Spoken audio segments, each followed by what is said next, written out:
Britain is already deploying armed drones over Syria, supposedly for surveillance, joining the ones already operating in Iraq. And this despite our government promising there would be no UK involvement in Syria without a parliamentary vote. British troops have also now been freed up for any possible ground campaigns following their departure from Helmand in Afghanistan. So how long before we see a full-on campaign in Iraq and possibly Syria as well? Joining me is former London Mayor Ken Livingstone, a prominent opponent of the 2003 Iraq invasion. Welcome, Ken, to Going Underground. You oppose that invasion. Is this a continuation of the 2003 invasion? If you go back and read what's now been published from people's diaries and official documents, immediately after 9/11, when Tony Blair arrived at the White House, he was shocked because everyone around George Bush was not talking about Afghanistan and Al-Qaeda, they're talking about Iraq and Saddam Hussein. So it was always a cover. And this current war? It's still, ever since basically the end of the First World War, Britain and America have intervened all over the Middle East to control the flow of oil. It's been central to their economy. They put up regimes that were completely corrupt. They overthrew democratically elected ones like in Iran in 1953. We've just had 100 years of Western intervention, and the tragedy is, when you look at the loss of life and what it's cost us, we would have been better off just paying an honest price for the oil and letting the Arab countries actually, sell it themselves. Not sure what our military contractors would say that about all their accountants. So, the Labour Party did support this war. You must have been proud of what happened about the Syria vote when the Parliament voted against it. Why then don't your colleagues, former colleagues, understand that? Well, no. One of the reasons I supported Ed Miliband for Labour leader was because he was coming out quite clearly and saying the invasion of Iraq in 2003 had been a mistake, and his brother wasn't prepared to admit that.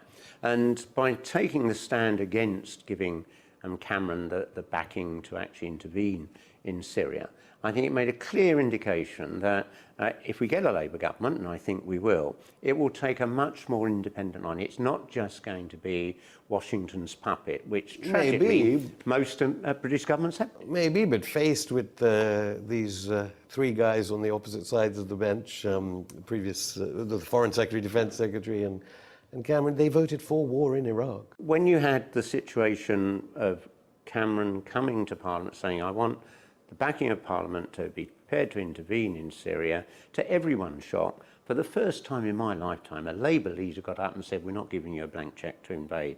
Now, there's massive pressure on Ed Miliband and those around him. American interests are enormous. They know that there'll be hostility if they take an independent line. But I think someone like Ed Miliband, who's actually read a lot about politics, unlike Blair before he became Prime Minister, recognises, you actually look at, say, the record of France under de Gaulle, took a very independent line and actually made him a lot more popular. And I think if you see British Prime Ministers standing up to represent Britain's interests, not just be a cheerleader for the United States, there'll be huge support for that. The public aren't You were alive idiots. under Harold Wilson in Vietnam, though. Well, Britain didn't go into that one. Miliband is going into Iraq again. You see, as I was demonstrating on the streets, I was just angry. We weren't sending troops to Vietnam to fight with Ho Chi Minh side by side. It was outrageous. And if you actually look, in President Eisenhower's autobiography, he actually writes, when they split up Vietnam into North and South, he writes there, we had no doubt whatsoever, if there'd been a free election, Ho Chi Minh would have won 80% of the vote. Cameron is now saying that British troops may have to respond and he may have to tell the House of Commons later. There has been no vote about sending these armed drones into Syrian airspace. Well, this is the reality. Miliband doesn't even question this. Well, no, but this is the reality. We don't have a written constitution. It's not like America.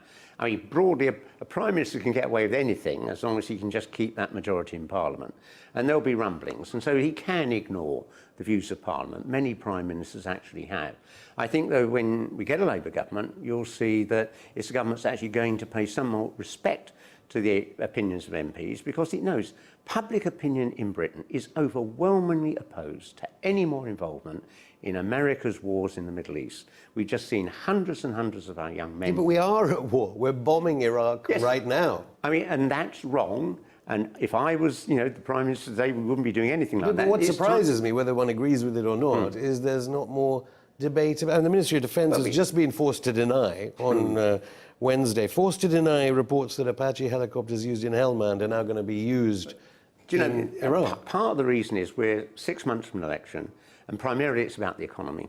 And I mean, I would love, because all my life I've been caught up, I mean, my very first demonstration was against America and Vietnam back in about 1965 or something. I mean, all my life I've been obsessed by foreign policy. But if you look at our opinion polls, except when we actually get involved in a war, the British public are more concerned about domestic politics, not foreign policy. And whilst I would love to see everybody sitting around their television watching intense debates about foreign policy, that isn't going to happen. The next 6 months are going to be about who can get full employment, who can have a fairer Britain, who's going to make sure the rich pay their taxes and the big corporations do. Foreign policy will barely come into it.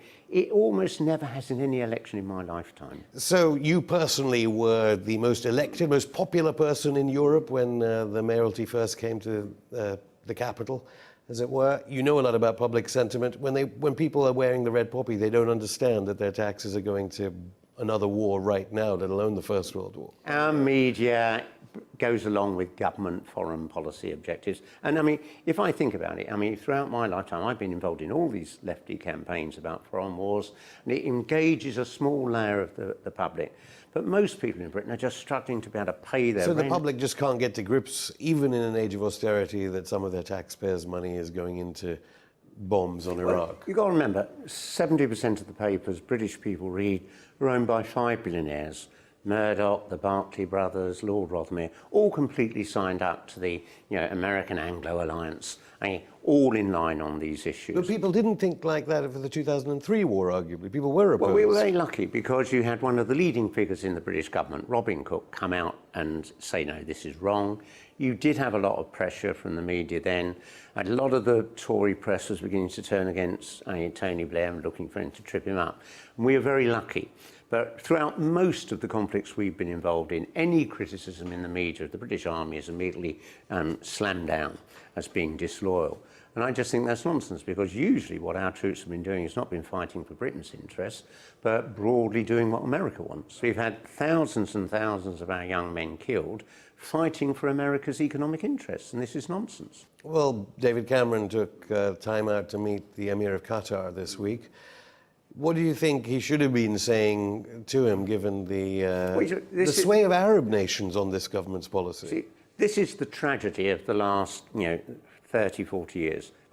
When we had this growth of extremism in the Muslim world, it was actually broadly funded by the Saudi Arabians and the Americans so that Russia would be dragged into war in Afghanistan. I mean, if you actually look at the records, the CIA went to see Jimmy Carter in his office in the White House in the summer of '79. They said, if you fund these fundamentalist Muslims, Russia will have to intervene. It will become their Vietnam.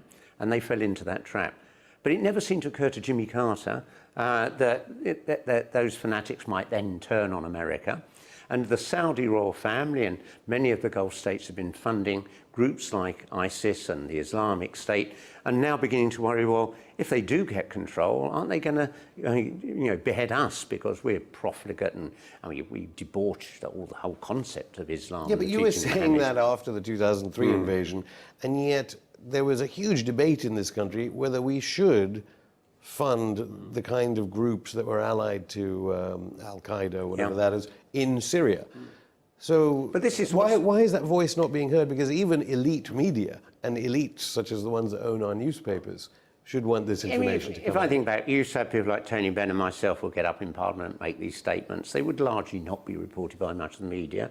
But Parliament's got less people with that sort of background and detailed knowledge anymore about just the very dodgy things we've been involved in, the very dodgy groups Britain and America funded. Let's remember, when Saddam Hussein came to power, the CIA and our intelligence service, MI6, gave him lists of communists and trade unionists that he should kill so that there'd be no threat to Western economic interests. I mean, most of these ghastly regimes at some time or other have been puppets of Western interests. Yeah, but there's nothing that David Cameron, Michael Fallon and Phil Hammond are getting out of this. I mean, what? Oh, no, they'll get a lot. When they retire, there'll be stuff on the boards of American corporations. They'll get very nice and substantial incomes. Tony Blair's worth now, we don't know who to believe, 20 million, 50 million, 60 million. I mean, most of it coming from American corporations, because in those vital You really 10 years, think, I mean, what you just said there is servicemen and women are being sent at the risk of their own lives so that they can get They get their in the reward. future non-executive directorships. They get their reward for serving America's interests, and everyone coming up through the political system knows this. If you pose a threat to America's interests, you might be destabilised, there might be a smear campaign, or you might even have a nasty accident. I mean, an awful lot of people who challenged America's interests seem to die. And why then is the front bench of the Labour Party right now not calling for an international peace conference? You cannot allow this Islamic state to exist and spread. So should we ally with Hezbollah in Iran and Russia? Yeah, you need to have an alliance which is not seen as just another stooge to the West. That means, I mean, Russia must be a key player in it, Iran should be key players in it. And the real problem, of course, for America is that they've been having this virulent campaign about Ukraine and what's been happening in eastern Ukraine.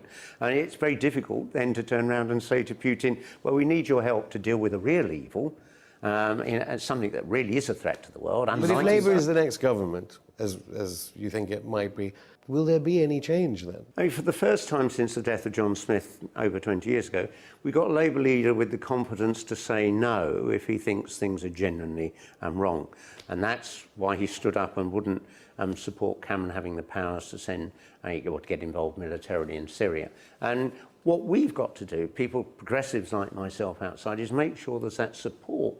Come on programmes like this so people can see and know what the truth is, rather than what Murdoch tells them in The Sun. Ken Livingstone, thank you. Thank you.